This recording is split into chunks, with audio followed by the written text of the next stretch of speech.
It's Talk Funny, a podcast by Mark Bailey and other comics from all over. We ended up in Japan because, due to the coronavirus, we wanted to see Asia before it was cancelled. The Talk Funny podcast from NagoyaRadio.com and Nagoya Comedy.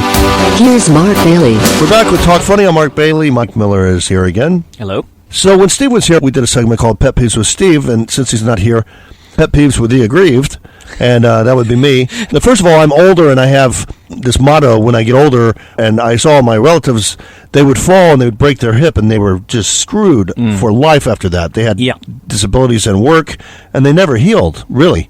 So if I don't break my hip, I win. I want that on my tombstone. I didn't break my hip, I won. Yeah. And you died with your original hips. That's the most important thing. And so I need the rail. When you get on the rail, when you get on the subway, there's a rail on the stairway, you know, on both sides. Yeah. There's a metal rail, and it's for elderly and people that have leg problems. And I have leg problems a little bit. And for the longest time, I had eye problems, so I don't want to fall on the stairs. Yeah. Because you break your hip. And inevitably, almost every time now, there'll be some young kid standing there on his cell phone. There's something about standing in the stairway.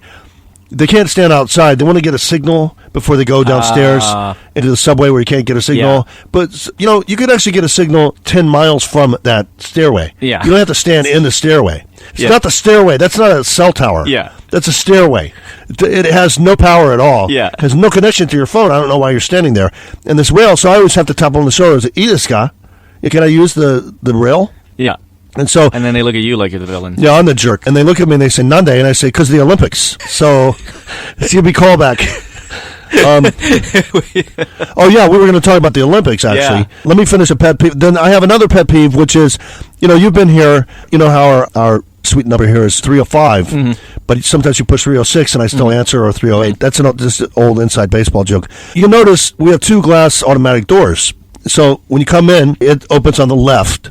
And in front of that is another door, and that will also open on the left. But before you come in, you have to push in the room number and call, right? And so when I order Uber Eats, and even sometimes with delivery or with people I'm interviewing for wedding jobs, they'll push the room number, and then I'll answer. And then you'll see I push, there's a little button there, and I push.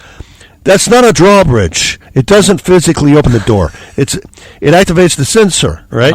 But for the sensor, so the Uber guys will come in. They'll stand there at the punch pad is a little bit further away from the door, and next to the punch pad is a window. That window's not going to open, and that door opens same as the door you just came in. It's gonna. We didn't just reverse that, right? And so they push it, and they stand there, and I can hear the door's not opening. I'll say, Tobira made susunde kudasai. You go closer to the door. And then they won't. And then they push it. And I hang up. And then they push it again. And I said, listen, you're going to eventually have to go through the door. So if you don't go towards the door's not. He said, but the door doesn't open. Yeah, there's not going to be an egg without a chicken. But there won't be a chicken without the egg. It's called motion sensing. So he said, well, it doesn't open. And I said, are you going to go through the door? And he said, yeah. And I said, why don't you go near it first? Because if you go near it, then it's going to open. But then I can't talk to you. Yeah, stop talking to me. Leave the speaker. Walk to. You can do this. You can do this.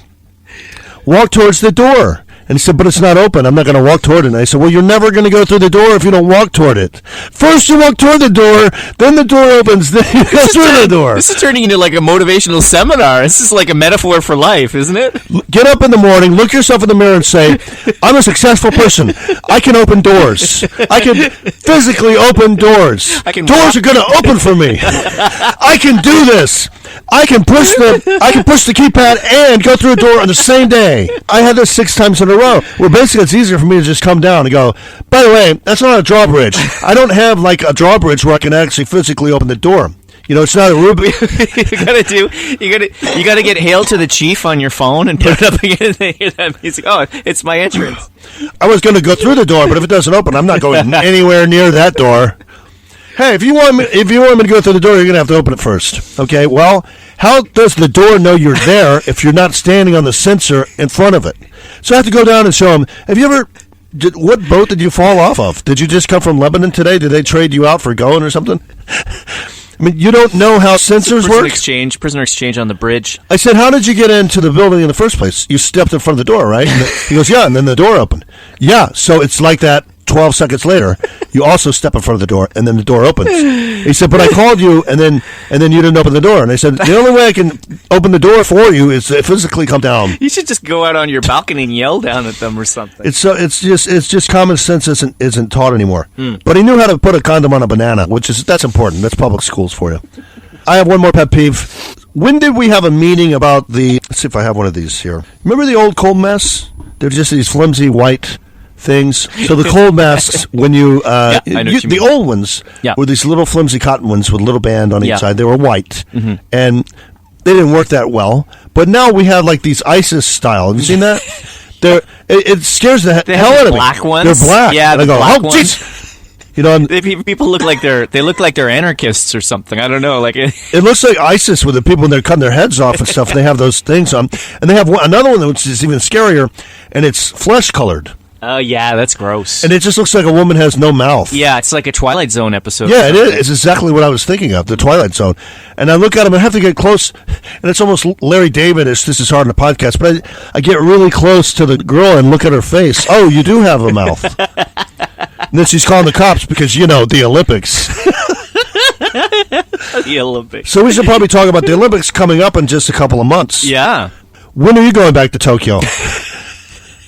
Yeah, I think after the Olympics. I think it's a consensus among a lot of us here, foreigners living in Japan who are outside of Tokyo, is that we're not going anywhere near Tokyo anytime around the Olympics.